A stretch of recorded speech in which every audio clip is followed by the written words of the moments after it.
Offre 6. Garde ton rhum. C'est de l'or que je veux. Et toi, la pêcheuse, amène ton pavillon. Pas la peine de leur monter.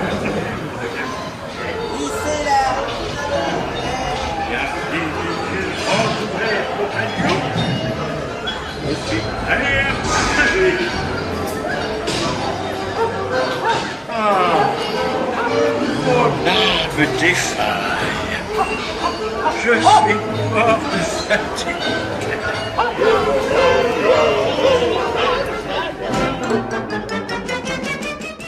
Welcome to episode 4 of the Magical Disneyland Paris podcast, all things magical and Disneyland Paris. I am Andrew Williamson and I am joined by Simon West.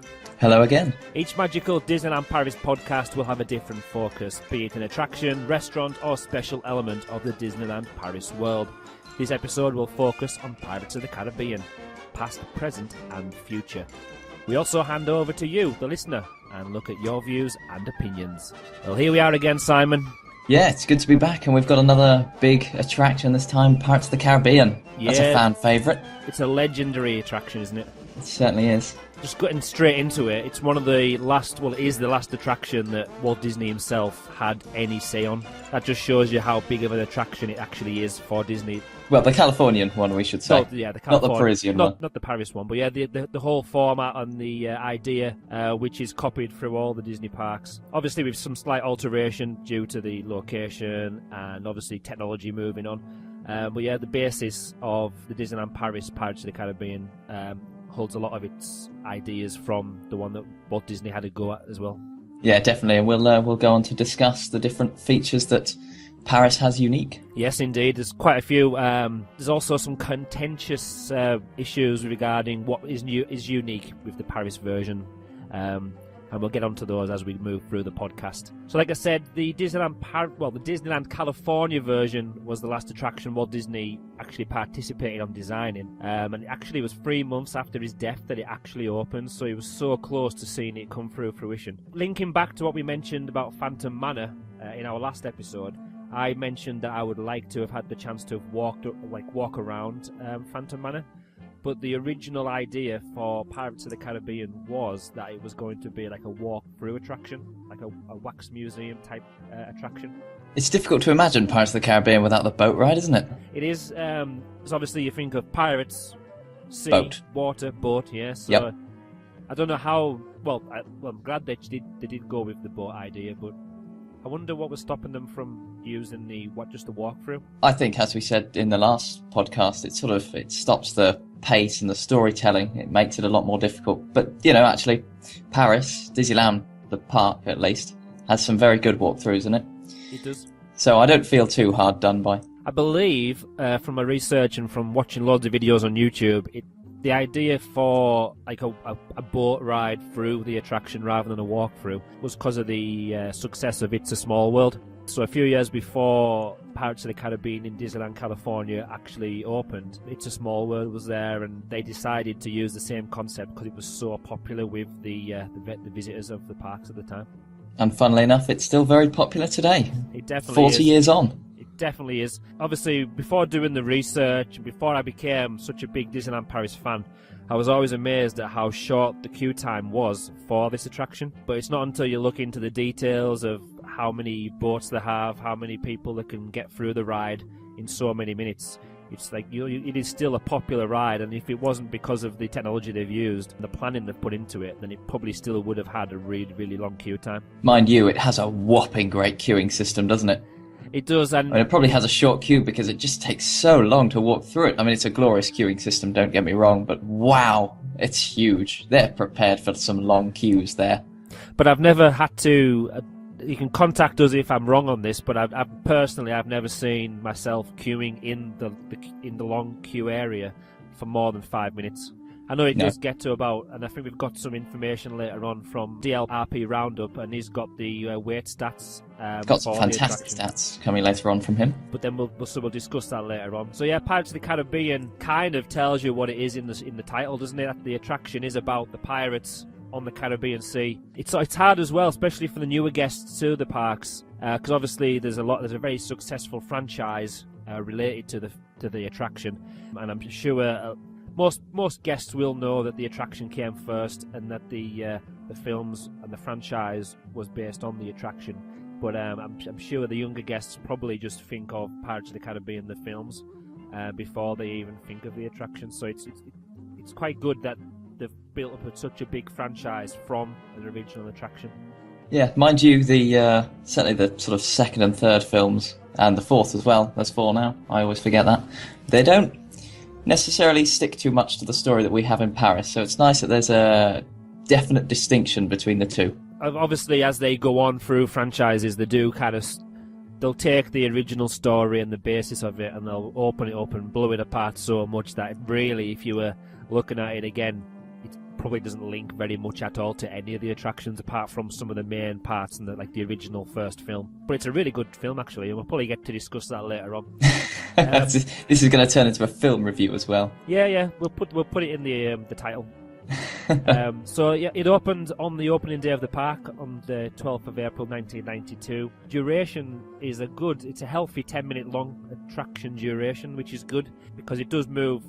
It's not really a fast ride, so it does move quite slowly through, so you get a chance to see all the different scenes. And we'll go through some of those scenes in a minute. When we're talking about capacity before, there's 22 guests per boat, and there's 40 boats. Now, I wasn't that prepared, and I should have worked that out. Come on. I was going to ask you what 22 times 40 is. You can tell me that answer. Come on. Oh, I'll need to find a calculator for that. Give me 24 hours. Give me 24 hours. I'll work it out for you while I'm doing this. So yeah, it features... Now, we all know, all the people probably listening to this podcast will know the audio animatronics, but there's 119, and it says on the description on the Disneyland Paris website, 119 state-of-the-art audio animatronic characters, including 55 animals and 12 skeletons. Another one of those facts where you kind of think, oh, has somebody spent the time counting every single one, or is it on a plan somewhere? I would hope it's on a plan, but mind you, I'm sure someone has counted it. 880 capacity, by the way. 880. That's on the attraction. In theory, yes, you can have 880 people on it at one given time. If every boat was in action and every boat was full. Yeah. Again, that just shows you why the queue times aren't as high as some other rides when they've got a lower capacity rate. So that's really good. That. Crush's Coaster. Sorry, where were we? Well, I haven't actually ridden that attraction yet because of the queue. So once I finally brave queuing for an hour or 2 hours, we might possibly bring that as one of the attractions and one of the podcast episodes in the future. One of these days. Hopefully in March I'll be patient enough to try it out this time. The attraction also features 2 dueling sword fighters, or 2 dueling pirates. I'm sure we'll mention these 2 guys later on as well. But this is unique to the Paris version of the attraction. It also says here on my notes that it's the most advanced figure, or both of them are the most advanced figures that they actually created when the attraction opened, audio animatronic-wise. So should we go on to the scenes? I think that sounds like a good idea, definitely. Sounds good to me.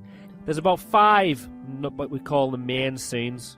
Obviously, there's little bits as you're walking around, as you're floating around on the boat, navigating up and down, and all sorts of windy roads. Roads? What am I talking about? Windy. What would you call it? A river? A sea? I'm not sure, because at some point you managed to float through a fort. I don't know what we're floating on, but we're floating on something. Oh, it's something. It's magic. Okay, right. Shall we kick off then with what I would call the first scene, which is the Blue Lagoon scene? Yes. I think I've mentioned this in the first podcast. Did you mention this was one of your favourite places to eat? Or am I making that up? Oh, it is. Oh, you're not making that up. That's the truth. Good. That means I've listened to our own podcast. That was good. And I mentioned the fact that I'm a very fussy eater, and I've never actually managed to eat in the restaurant itself. Oh, it's got some tasty Caribbean grub in it. But again, hopefully, possibly in March, I might, as I'm growing up now, I might have a go and taste some of the nice cuisine that's on offer. What's it like eating there in the dark, though? Because it has been set like it's in the night time, and you've got the flickering lights of the Caribbean. So what's the atmosphere like when you're eating in the restaurant? Oh, it's gorgeous. It's a fantastic atmosphere. You don't see much of the boats, actually. There's sort of the first large bend in the attraction that you sort of see the boats going, but you don't feel like you're actually eating in a show building by any means. As for the darkness, yeah, sometimes you do sort of think, can I actually see what I'm eating in here? But nonetheless, you've got all the sort of the flickering torches, you've got the noise, the thunder of sort of the ambient weather, you've got palm trees swaying. It's gorgeous. It's fantastic. Oh, and the food is very tasty too. As long as you find your mouth, it's fine. That's true, yeah. Instead of just like spilling Caribbean chicken all over yourself. Well, you don't want that, do you? It would be embarrassing. So once we've been to the Blue Lagoon restaurant, where are we at next? So we head through the, I suppose they're swamps, aren't they? Mangroves, perhaps? Yeah, that's a good way to describe them. And then you end up in some horrible shipwrecks with some lovely skeletons and treasure sat around. You head through those, and then you find yourself heading up and I didn't realise this until doing the research, you head up a cargo lift inside a fort. I didn't realise it was a cargo lift. I'll be honest, I've always wondered why the hell we're getting pulled up anywhere. But yes, it's a cargo lift, apparently. Yeah, and I'm looking at the Sketch to Reality by Alan Letaire. There's a few, well, there's actually like 4 or 5, probably even more than that, really good pages full of information. Mainly pictures, but again, they say a picture paints 1,000 words. But yeah, there's a really good picture. Well, it's actually illustration of the first, after the first bend, and it is the first lift. How does it describe it? Let me just see. It just says the winch that pulls up the boat and takes us back in time. So what's happening, it's all wooden, and there's cargo nets, and there's planks of wood, and it does look like you're saying there, you're going up a cargo lift. And again, I do believe there's some bat's eyes as well if you look up in the darkness. Yeah, I've heard that one as well. I haven't actually seen those, I don't think. But like it says in the description there, it's taking us back in time. And This is an interesting one. I've not heard these sort of time elements before. We've got some of the comments also mention the idea of going into the future or something when you do the final drop into the grotto at the end.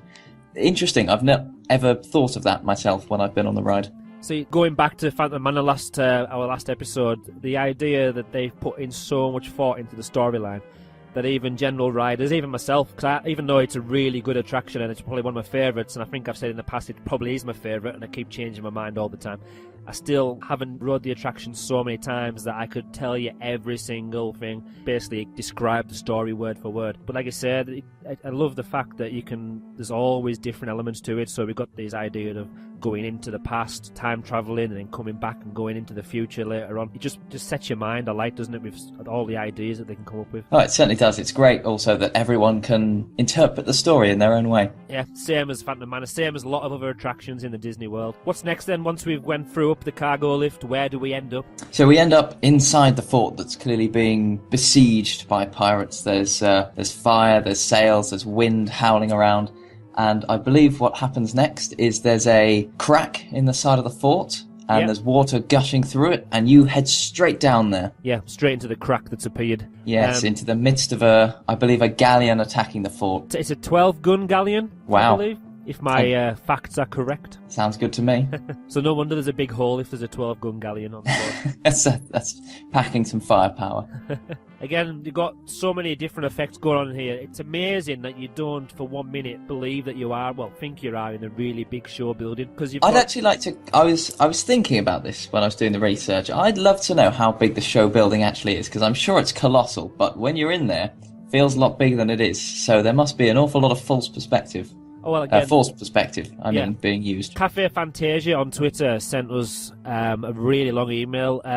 He didn't have much opinion on the attraction, but he did send us quite a lot of facts. And he said he highly recommended to our listeners a book that was published in 2005 by Jason Surreal called Pirates of the Caribbean From the Magic Kingdom to the Movies. From that book, he sent us 3 little snippets of information, and the first one links in with what you've just said there, basically. It says, did you know Pirates of the Caribbean at Disneyland Paris is the only version with the 2 drops, which we've already mentioned. The Imagineers were keen to bring back the thrills to this 4th version of the attraction, but because of Paris's high water table, they couldn't dig a huge basement, which is what they did in California. So instead, they built up, hence the reason why we've got such a tall show building and the elaborate fortress facade that hides the building.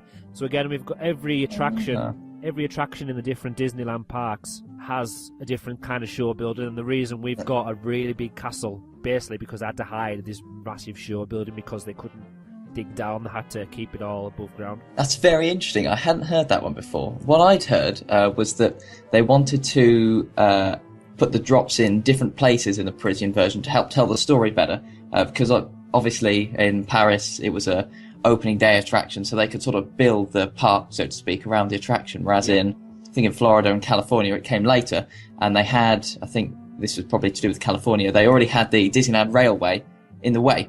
So they had to go immediately down into a drop to go underneath the railway. Whereas, of course, in our one, they could just move the railway. They could build the railway whether they liked. And, of course, it does go through the Pirates Grotto at the end, if you've ever seen that. But they meant that they could put the drops in strategic places where they actually properly fit with the story.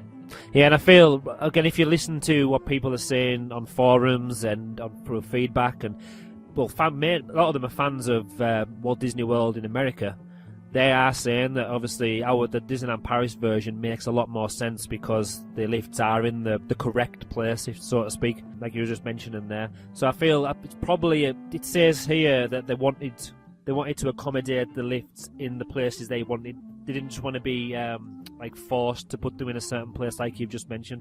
So it kind of does link together that they had to build above the ground because they wanted it in a certain place and the water table wouldn't let them. Well, it would let them, but they would have flooded the ride. Which isn't too bad if it's a water-based attraction, I suppose, but you want to slightly dangerous. You want to control the water, I suppose. So once we went through the crack, where do we go? So we then head round past this 12-gun galleon besieging the fort, and we nearly get hit by flying cannonballs, and occasionally you see people get wet from the explosions in the water. That's very entertaining. And then we end up in the town square scene, sailing straight past a crowded marketplace of rambunctious scallywags gleefully bidding in an auction for a bride, is what it says here on the notes. It does, which I think is a lovely description. That's why I copied it down, because I couldn't have wrote that any better myself. It's glorious, isn't it? Same with the fort scene, but town square scene's full of animatronics, isn't it? Audio animatronics. Absolutely packed with them. Which is why you need to ride this attraction definitely at least once a day on your visit. So if you're there 4 or 5 days, if you have the chance to ride it 4 or 5 times, then you're going to see something different every Your head's time. turning left to right, like watching tennis. It's sort of, you want to see what's over here, you want to see what's over there. There's a lot to take in. It is. So we've got, like it says there, we've got the marketplace full of all the scallywags.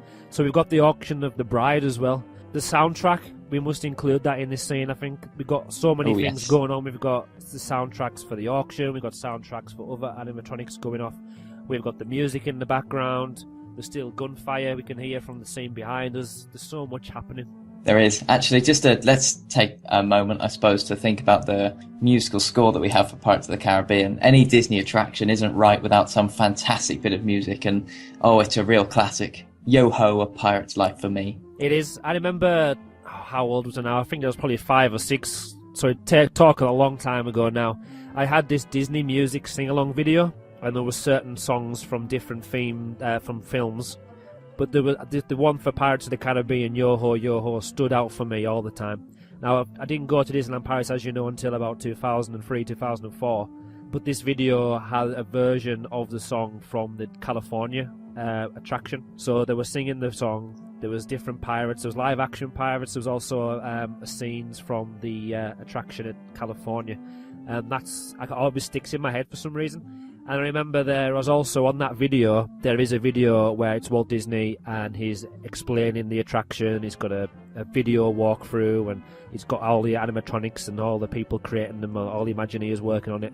And it just brings back so many good memories of my childhood. And so even before I knew about Disneyland, really, I was into it because of this video. And it's just the song and then on the attraction reminds me of my childhood from that. So it's amazing how we can link back just from one song, and it can evoke so many different emotions and memories.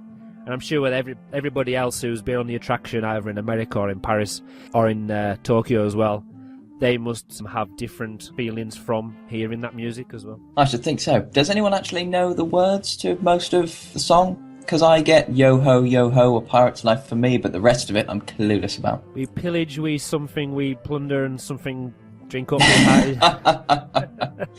The The odd word here and there. I'm sure that'll be a challenge. What I might ask you to do is practice the words for next time and we'll have a sing-along. Actually, I tell you what, we like having a challenge in every podcast. There we are. That can be this podcast's challenge. Who can find for us the actual words of the song and preferably sing it? Yeah, if I thought on, I could have probably researched it myself, but we're being lazy, so somebody else can do it for us. perfect. So what else happens in the town square area then, apart from the auction? What else can you remember happening? There's a fun one of people chasing each other around pillars. It's in strange. and out of kind of a room, isn't it? In rooms, yeah. On the people- balcony. Yeah, throwing open the windows of buildings and screaming and shooting each other with guns. Is this There's a where, lot of rum lying around. I might be jumping the gun a bit here, but is this where the mayor's getting dunked in the fountain or the well?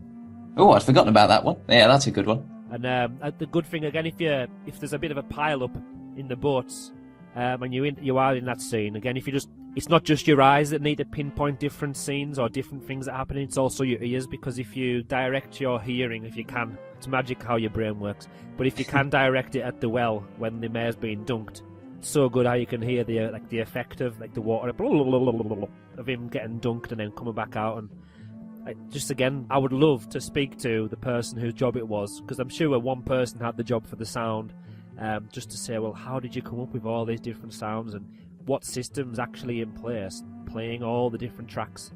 I would assume the speech went like this. Right, I'm going to put your head in some water and you're going to try and breathe and I'm going to record it. Nobody was harmed in the making of Pirates of the Caribbean. Well, we hope not. Well, we hope not. Yeah, I've said that now. Moving on, our boats moved on out of the town square. I'm sure we'll come back to all these scenes later on. It's just a quick tour. Where do we end up next? We end up, well, I believe we keep going into the burning part of the city. It is. So this is where they're singing the song, isn't it? Again, of jubilation as the seaside city is engulfed in flames. It's great, isn't it? You get to the burning part and then they start singing. Yeah. Wonderful. Give me some more rum. I'm going to sing a song.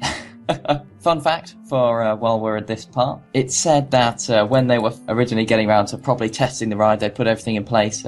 They were showing around something like the French fire department and other people, and they switched on all the effects, and they got to this scene, and the fire department said, "Oh, crikey, your show's on fire. We've got to put this out." And they said, "No. This is just our fire effect. Don't worry about it. It's not actually on fire," because they thought the fire effect looked so real. I remember that now. Yeah, there was a really interesting video on YouTube. If I remember the link, I'll put it in the show notes. But yeah, it must be something when, like in 1992, they had the obviously it's not that long ago really compared to some of the parks that Disney operate, but to say that the fire effect and the effects that they were putting in that scene kind of convinced the fire department that it was a real fire.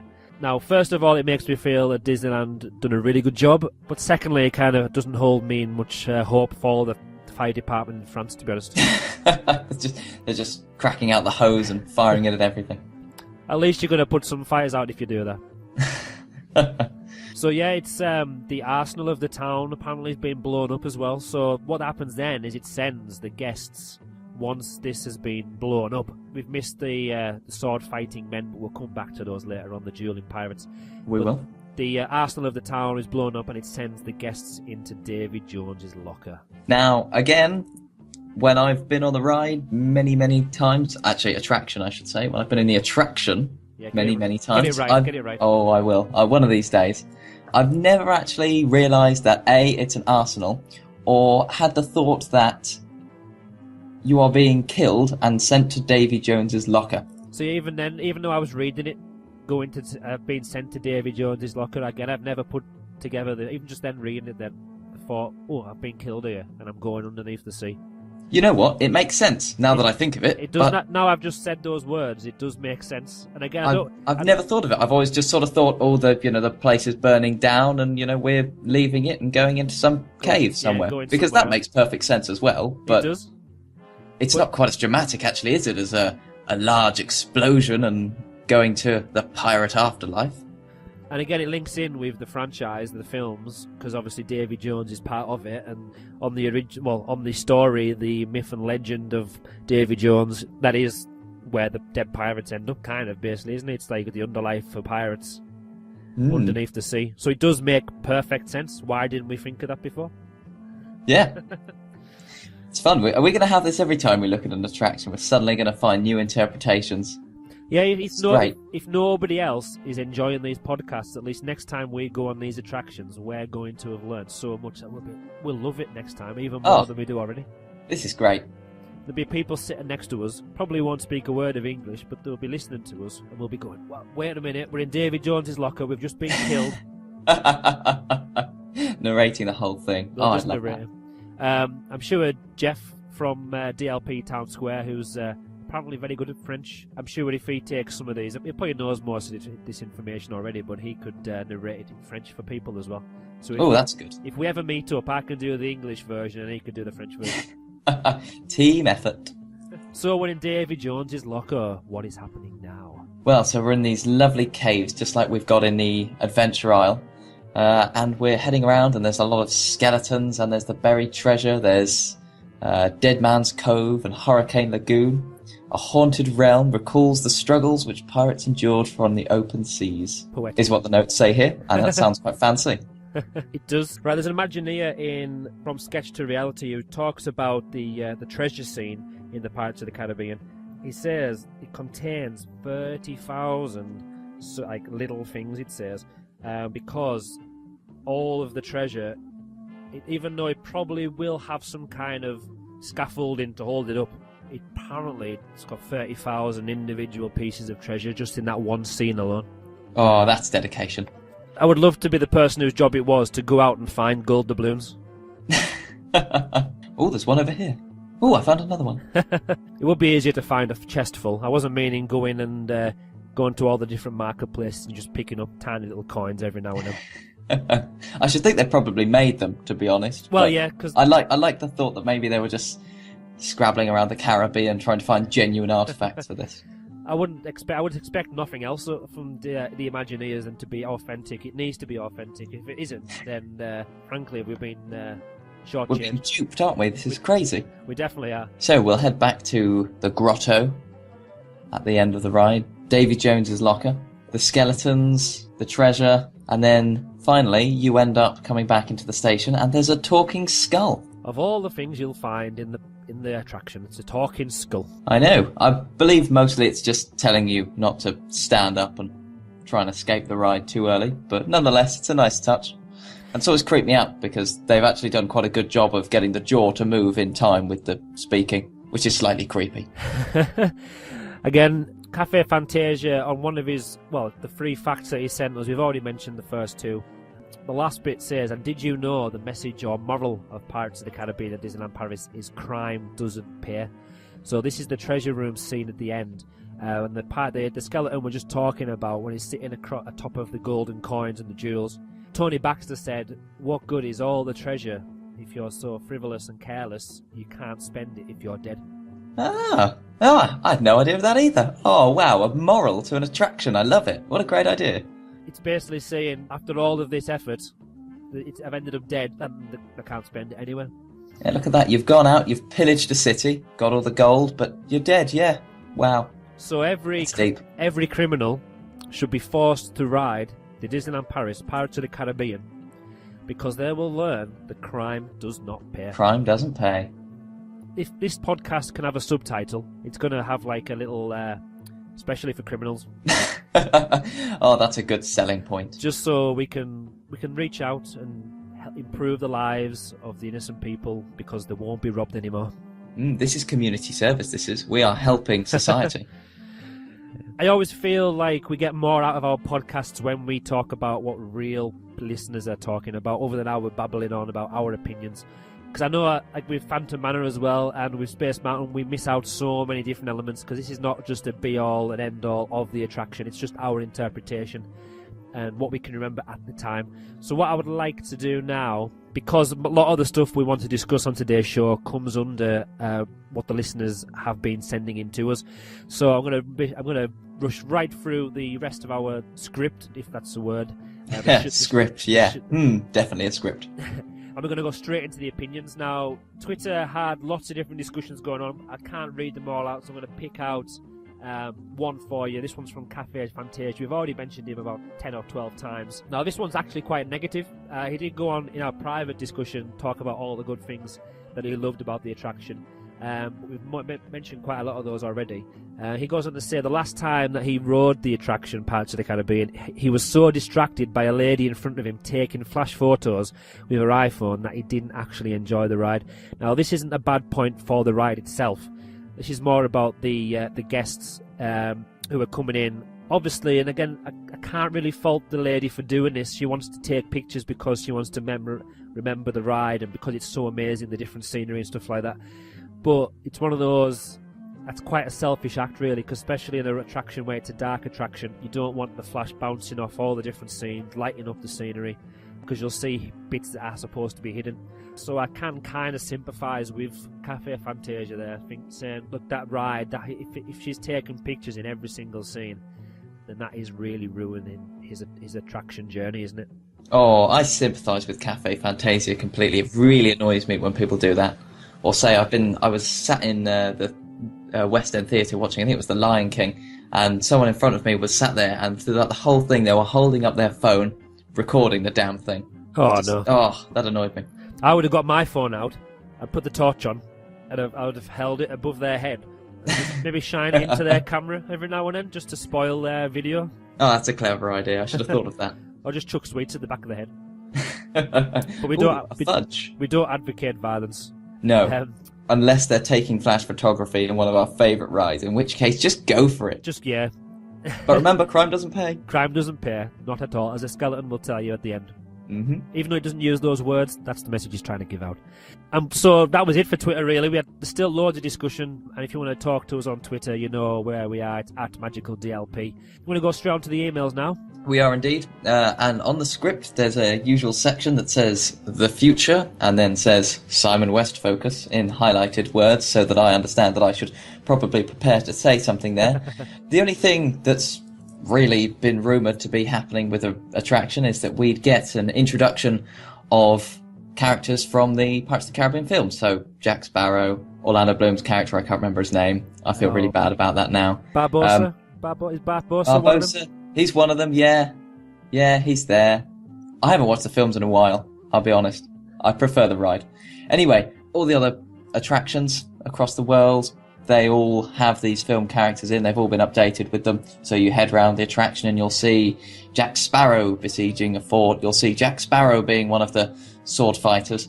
And of course, the Parisian version is the only one that hasn't seen those animatronic characters being put in. And we could discuss that, but we've got a lot of discussion from people sending in emails, Facebook, etc., with their own opinions on that. So we'll go through those now. First one we've got here is from Andy Jackson, and I'll quickly paraphrase what he said. He's been to the Florida version, and he thought that actually the Jack Sparrow animatronic character was really good. He said that he thought the movements were absolutely incredible and the best that he'd ever seen on a human-style figure, and really caught the feel of Captain Jack perfectly, which I suppose is similar to when you were saying earlier about the sword-fighting pirates in Paris, how they were so state-of-the-art when they came out. Addy is making quite a good point here that actually, you know, a new animatronic, such as one for Captain Jack, would have, you know, this fantastic, what would now be state-of-the-art animatronics. And so he's saying, actually, it's quite a good idea. However, he goes on to say that actually he does still feel that the Disneyland Paris version is overall much better. Which, as we've said earlier, you know, you've got the scenes, the story going in the right places. Obviously, it's the fourth one that they made, so they had time to perfect it. And as we said earlier, yeah, definitely they've improved it, shall we say, every time that they've done it. Going back to this idea of having Captain Jack or not, though, he does still feel that actually we don't necessarily need Captain Jack. We both said that we love the story, and he definitely agrees. But says actually maybe it would be okay to add him because it would bring in more paying customers, which is necessary to Paris with their current financial situation. Yep. And I've got to say, I think I agree with that, actually. I said earlier that I would like to think that they're nice and distinct, the attraction and the film. But you know what? It doesn't damage the attraction that much, and if it does make Paris a profitable place by bringing more people in, then is it a necessary evil? I agree with you there, Simon, but when it's talking about bringing in more paying customers, now, I don't feel, maybe with a Frozen attraction, if ever anything ever did happen with a Frozen attraction in Disneyland Paris, and the Ratatouille as well being like a brand new ride, I don't feel that adding a couple of animatronics to an existing attraction would bring in anybody else paying more money.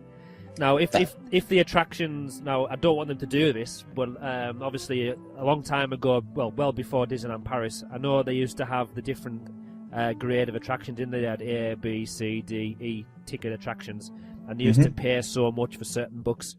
Now, if you had to pay for individual attractions, then I could see that would bring in more money if you were to improve it with another animatronic figure from a franchise. But I don't feel that adding it would improve the how many paying customers come through the gates. What do you think? Well, yeah, actually, that's it's a very fair point. If they could market Pirates of the Caribbean as being intertwined with the films, which are, I would say, still very popular at the minute, then maybe it would still get people in. But you are right; it wouldn't have anywhere near as much an effect as if there was a whole attraction dedicated to. Well, the big one at the minute is, as you said, Frozen. I think you're dead right. That would be the bigger selling point. It would, and obviously or Star Wars, yeah, which is coming very soon. Having Jack Sparrow in like 3 or 4 different scenes throughout the attraction. Now I know it's telling a story and it's progressing, and it isn't just all meant to happen at the exact same time. But I would think it was because you're trying to make it as real life as possible. Having him appear all over the different places, I don't know, it kind of spoils it for me, because even though I know they've used similar models and the same heads and the same faces on lots of different characters and animatronics, they all seem like different people in the attraction. So I never, unless I was to look into it in more detail, I don't think I would ever notice a duplicate of an animatronic throughout the attraction. I think I like it being individual throughout each scene. That's very true. So having Mind you, go on. We were talking earlier about how the story potentially does include going back in time when you go up the cargo lift, and perhaps dying when you go down the second drop. So maybe jumping around time isn't too much of a problem. That's true. A lot of people, though, as we weren't aware of the story before we'd started looking into this podcast, there'll be a lot of people that, if they don't get the time aspect of going into time, back in time and forward into time, they're not going to link that together. So, and again, maybe they won't even think, well, I've seen him 10 times. Maybe they want to see Jack Sparrow every single scene. Again, if they're not dedicated fans of the park and the attraction, then maybe that wouldn't harm their overall experience of the attraction. But as I've said in a couple of tweets recently, especially when I was in discussion with Cafe Fantasia, I said I wouldn't be able to decide what my final opinion on whether we go with Jack Sparrow or whether we don't. And I still can't make my mind up. Part of me is thinking, like I say, it's going to be a new animatronic style. It's going to be latest technology. I do like the Pirates of the Caribbean films, definitely the first 3 anyway. I can't remember what happened in the 4th film. That was rubbish. And if they are bringing it in, there's rumours, and I think it's in the planning stages anyway, that Pirates of the Caribbean 5 is coming out in the next year or 2. So it probably is. Whether or not they kind of link that in with a new film in the franchise, then that would probably, if it's going to happen, it has to happen when it has to tie in with that, or else it's not going to benefit anybody, I don't feel. That's a very good point, and that takes us nicely on to our next listener opinion, which is from Matt Bateman, who believes that you can improve Pirates of the Caribbean by having all of the effects working at the same time, all in block capital letters, and he's dead right there. It'd be great to see everything working at once, but mind you, as we've said earlier, with the sheer amount of things that are going on there, I wouldn't want the job of trying to maintain that. No, and I always feel I'm one of the people that sits like on Phantom Manor. Why aren't the heads working on the back of the Doom buggies? And which they are now, actually, thinking about it. Because of our podcast, I feel they must have focused on that, and they've got it sorted out for us. So we did say that anything you want us to get sorted out in Pirates of the Caribbean, to let us know. We've got the dueling pirates, we've got the swinging pirate. Anything else we need to be fixed? Nothing major that I can think of from my last visit, anyway. But yeah, it's all these little moving parts and big moving parts, and they've got the hydraulics, and they've got all the audio to go with that, and obviously they need to be oiled. So I even though I am still wanting everything to work all of the time, I know it's not feasible, it's not practical to do that unless they're going to be spending hundreds of thousands every single year on replacing all the parts.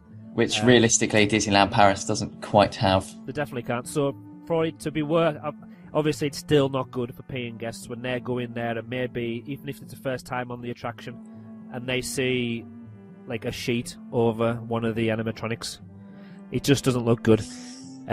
So if they're thinking about wanting to make the guest experience better, which is what the focus is at the moment in Disneyland Paris, then they definitely need to think about how they're going to treat that when something goes wrong. So even if, I don't know, removing something, again, it can't be easy to remove an animatronic from the scene, but even if, I don't know, if it was not moving, would that be worse than it being covered up, or would that be worse than it being there and kind of looking a bit funny? I don't know. What I suppose it probably depends on what position the animatronic is stuck in. If he's stuck in having his arms reaching out for something, then okay, maybe he'll look a bit weird. If he's stuck in a fairly neutral position, then maybe you could just pass it as, the pirate's standing still. Who knows? Again, go on. Going back to our debate that we were having earlier, though, about Captain Jack again, Matt does continue. He says, I think that the moment to add Captain Jack has now passed. There will be more Pirates of the Caribbean films, but their popularity won't be as strong, of course, because we've already had the main trilogy, and we seem to be just getting weird spin-offs now. So that's what I think agree. he's sort of right, actually, in fairness. And if you combine that with what you said with, actually adding an animatronic probably doesn't give you that much marketing power to draw people in. Well, yeah, actually, maybe Paris has somehow managed to survive, so to speak, the films, and should just remain in its original state. Yeah, I think more and more I go through this now, I think I'm definitely going to be on the side that says I do not want them in the Pirates of the Caribbean attraction in Paris. I'm already on that side, I should probably say. Yeah, I think I am now. Again, I like, as you know already, I like to improve things all the time, as long as it doesn't affect the overall story and doesn't change it completely. As long as it's improving it for the better.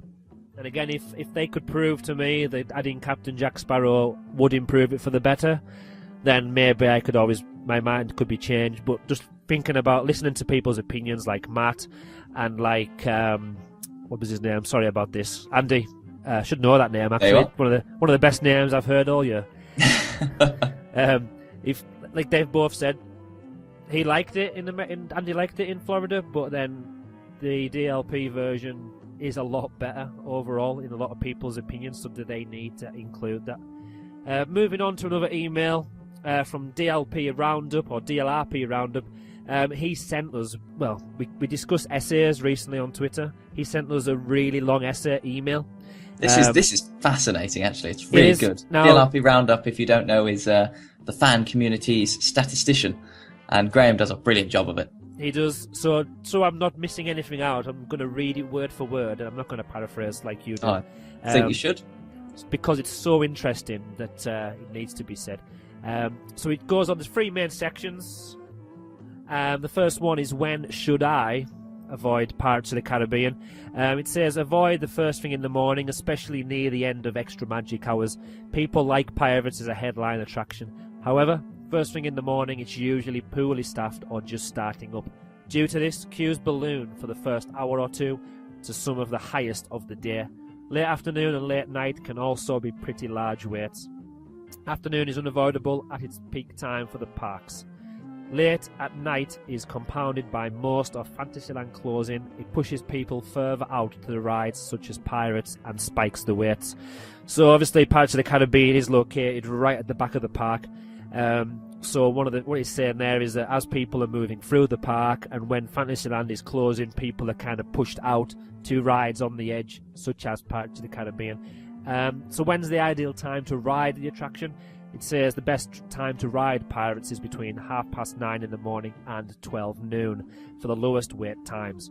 Early evening from 5 onwards can also be a good time to ride, with the parks quieter in the rear end due to the parade, dinner reservations and a lower crowd level before Disney Dreams.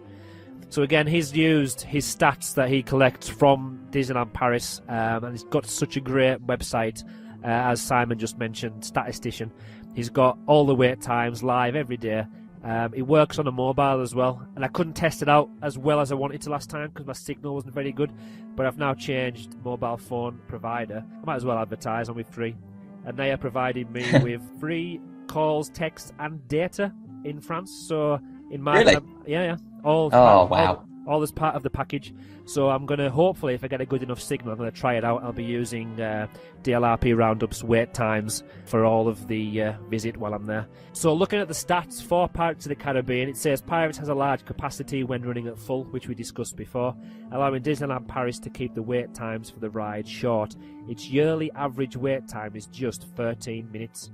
Now, I don't know about you, 13 minutes, it probably wasn't even that long once you've walked around the queue area like you mentioned before. But even if it was 15 minutes, 20 minutes, I would still queue for Pirates of the Caribbean at that time. I think so. I'll be perfectly honest. Last time I went, it was, when would it have been? Early July, late June time of year. Yeah. And I didn't queue once for the ride. I went on it at least once every day, and I never queued at all. Just walked on every time. Yeah, that's... So to me, actually, 13 minutes sounds quite long, but maybe that's just because I went at a fairly quiet time of year. But definitely, as mentioned earlier, early morning is pretty much a time to avoid. Yeah, it's peak time at 12 till 3. The average wait is about 28 minutes. Now, I wouldn't queue 28 minutes. No. But what I was saying was, again, like you, Simon, every time I go, it's always around 4 or 5 minutes. And again, you just walk right through, because by the time you've got from the start of the queue to the boarding and the platform, the queue is basically only like 1 or 2 minutes. You do see sometimes when you look at the wait times, you do see it sort of spike up to 50, maybe even an hour sometimes. But I'll be perfectly honest, I've never actually been there to see that. It says Paris is quieter in the colder seasons, likely due to the connotation with water and the fact that it is up in the corner of the park. So now this really got me thinking, because I've never heard that before, but that's fascinating if that's true. Quieter in the colder seasons. It's very interesting. And again, he's got the stats to prove it. So yeah, absolutely. I must say, because I've been on, well, apart from when I visited in May this year, I normally go in March every single year, and it is a low season. And once you get to, well, even an hour, 2 hours before closing, it's practically nearly every ride's walk on. Apart from Big Thunder Mountain. Well, yeah. And probably Crush Coaster as well, because I still haven't managed to do that one. And Ratatouille at the minute as well. Well, yeah, that would probably be the case as well. But I always managed to get Space Mountain. You could run around that 4 or 5 times in the evening, and you've got Tower of Terror as well. Still a bit of not a walk on as such, but the queue's so short. Moving on to another email. We've got loads of them. We're going to keep you here for hours. Are you wanting to look at the one from NIDLP Geek? Yeah, I'd love to. Again, we've got a lovely novel of an email here, but I really like it, so I'm going to read it all out. So it says, Pirates of the Caribbean is one of the finest examples of true and pure Imagineering Disneyland Paris has to offer, which only Phantom tops, in my opinion. From the moment you walk through the grand sail at the entrance, you are transported into the golden age of piracy in a queue line that could be regarded as a walk-through attraction in its own right.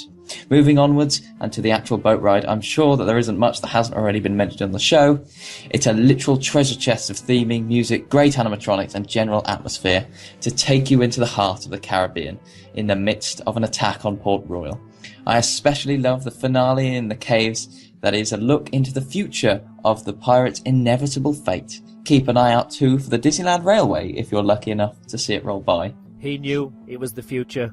He knew it was the future. That's it, yeah. See, I hadn't tweaked that before. So well done, Luke. We mentioned before as well that the idea of the attraction being a walkthrough, and Luke says the queue in itself is like a walkthrough. It is. I think he's pretty accurate there. Again, one of the most beautiful, well, can't say beautiful, okay, it's pirates, but one of the most beautifully themed, Imagineered queues that there is in Disneyland Paris. Oh, I think absolutely. It's one of the best ones to be in as well. I mean, you don't have too much the sort of queuing up and down, up and down, up and down in one room. You walk through the fort, and then, of course, you end up coming out over the bridge, over the station, and coming round and down inside that fantastic lagoon scene. It's a fantastic queue. So yeah, I don't want to say I would love to queue in that queue because I don't want the wait times to go shooting up.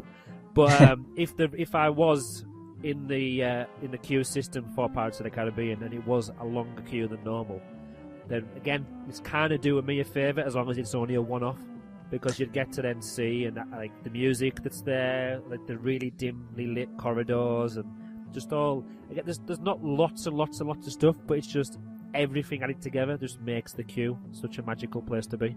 Definitely. So the other thing to take from this is Luke reminds us that, of course, the Disneyland Railway goes through the cave scene at the end.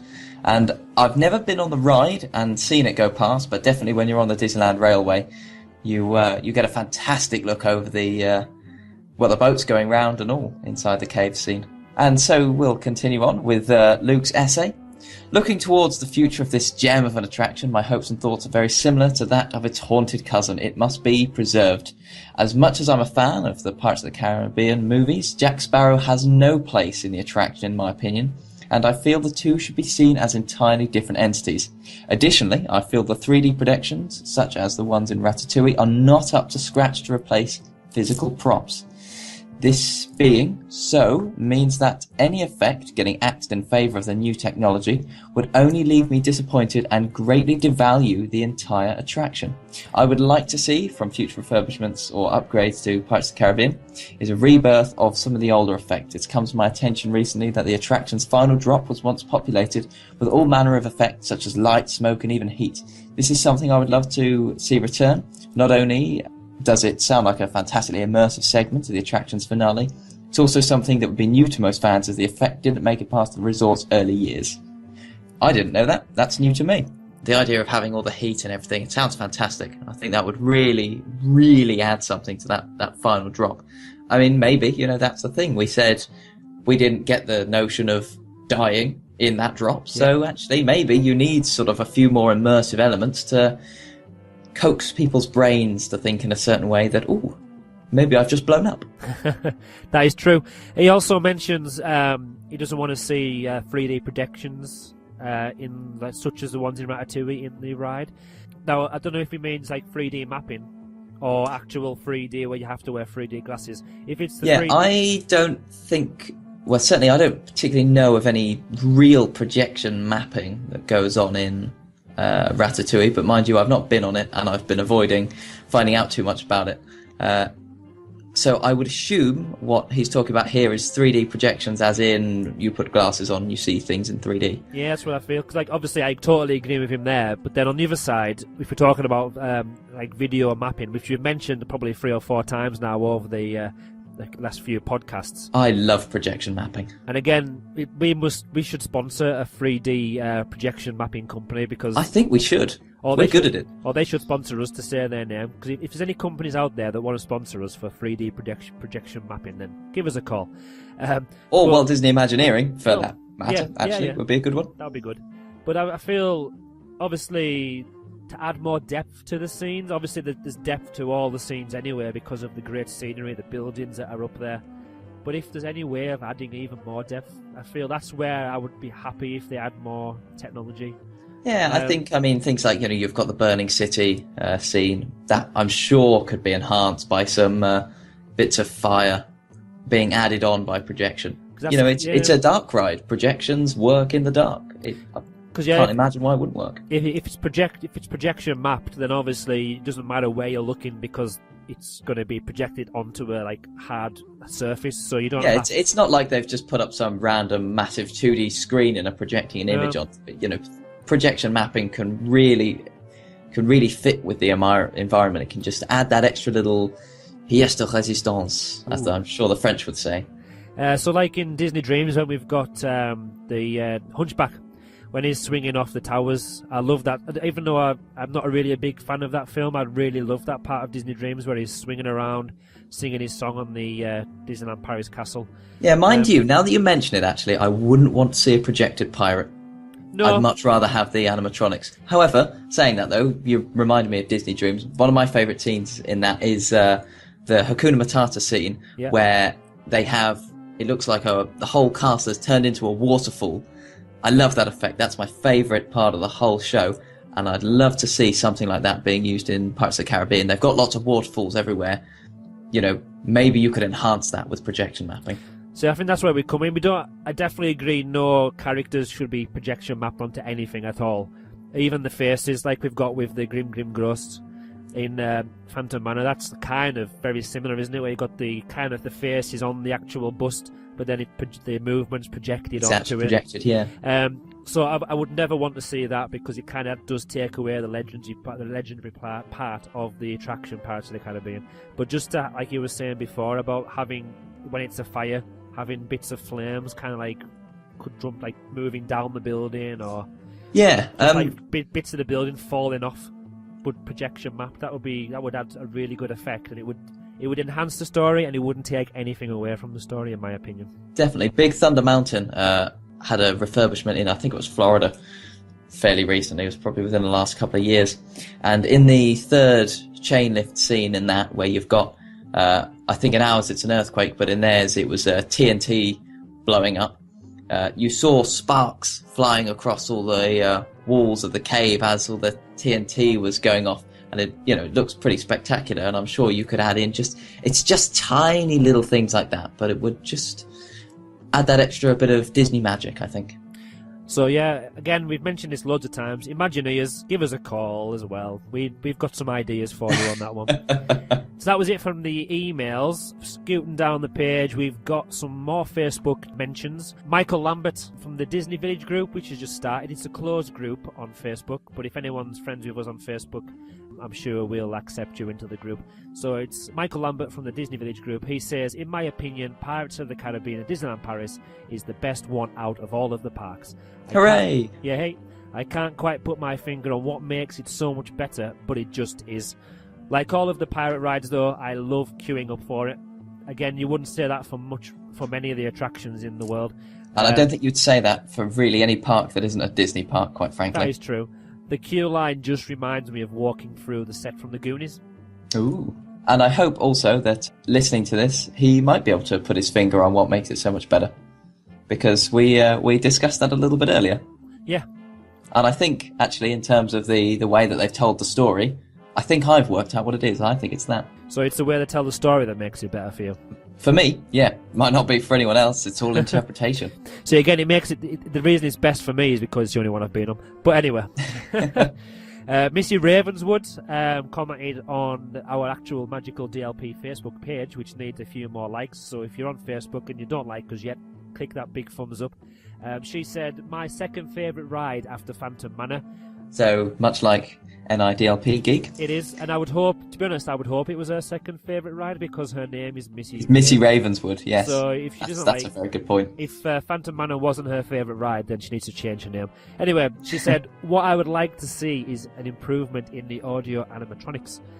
They could use some TLC. So I don't think she means completely improve how they use animatronics, but I think she just wants them, like we were mentioning before, to be looked after a little bit better. And yeah, so it's not a change, it's just, I suppose an update, so to speak, making sure it's got that modern technology, that all the animatronics, that their jaws move at the right time, that they have nice fluid arm movements when they're swinging around their swords, etc. That's I think a bit of TLC like that is vital.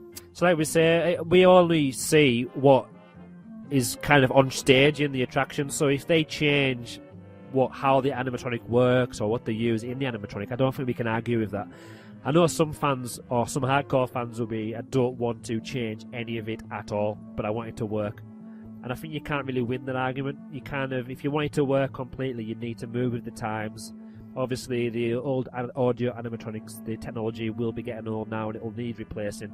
So I feel, why don't we just replace it with newer parts, newer technology, that maybe even if it just gives the exact same effect, it might be more reliable, so it might be better to improve it than leave it as it is. I think so, and then you've got to think, if there are some great theme parks in the world. There are some great theme parks that use some fantastic technology. If you're coming to Disneyland Paris for the first time and you go on Pirates of the Caribbean, one of these fantastic old e-ticket attractions that used to be around in California in the days of Walt Disney, etc., etc., then you expect it to be of a fantastic standard. And if the animatronics are old and creaky and they're not as good as animatronics in other theme parks, you're not going to come back to Disneyland Paris. And, well, frankly, Disneyland Paris needs the return custom because it needs the bloody money. So I think it's definitely a no-brainer that they need to be looking at those.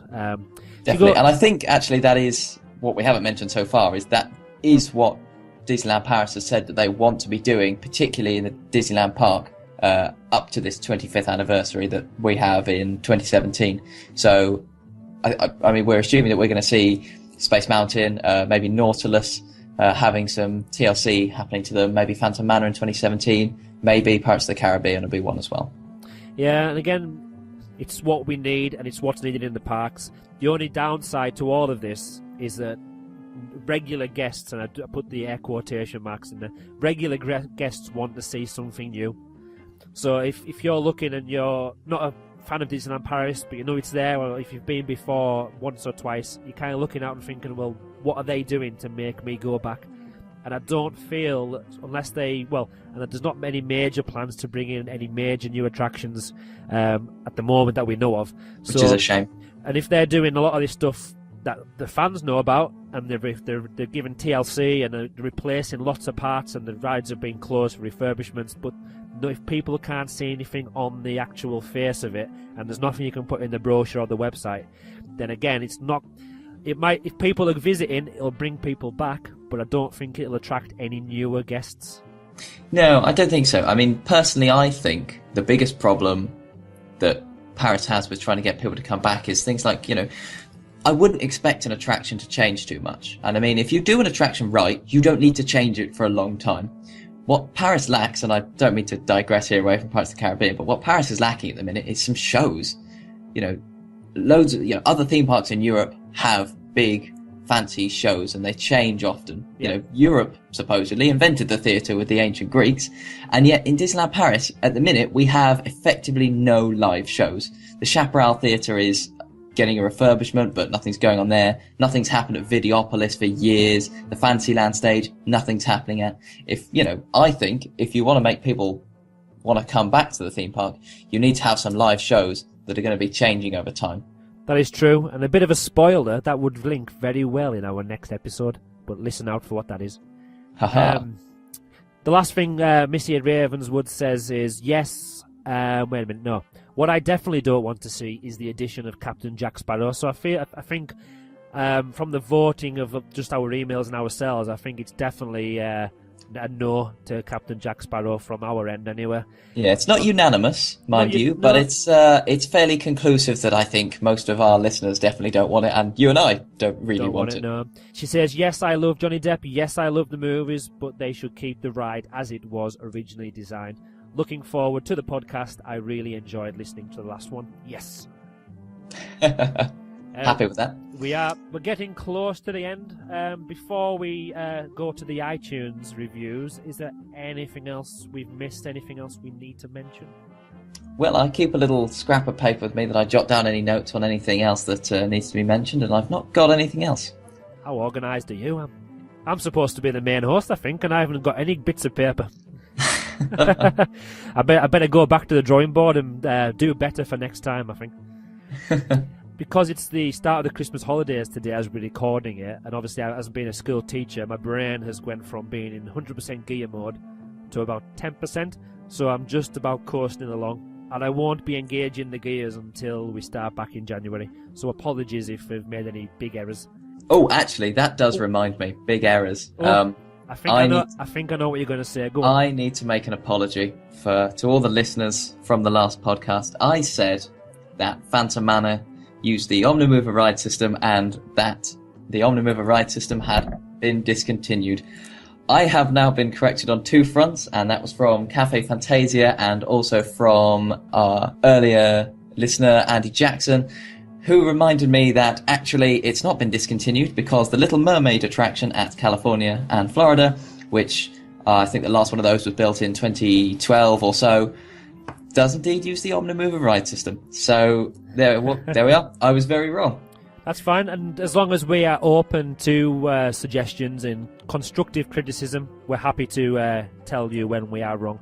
But yeah, if we do make any mistakes, let us know. Let us know, because obviously we want people to be informed by our podcasts, even though it is just our opinions, and it's just about what we love about Paris and what we hate about Paris. If we hate's probably a bad word, but there's obviously things we would like to improve. Love slightly less, maybe. Yeah, love slightly less than we love, but yeah. If there's anything at all, just contact us. But if you want to pass your wrist, Simon, can you hear that? That's your wrist being slapped. But I'm sure I've made plenty of mistakes as well. iTunes, we had one iTunes review a few weeks ago, and that was on the Irish version of iTunes. We've now officially got another 5-star rating review on the Great Britain iTunes. Woo! Yeah, let's see how many countries we can get into. Yeah, well, the only thing is, though, if we do that, we need to change our default language or default store on iTunes to check them all. So I'll give you that task for next time. We can start doing it in loads of different languages.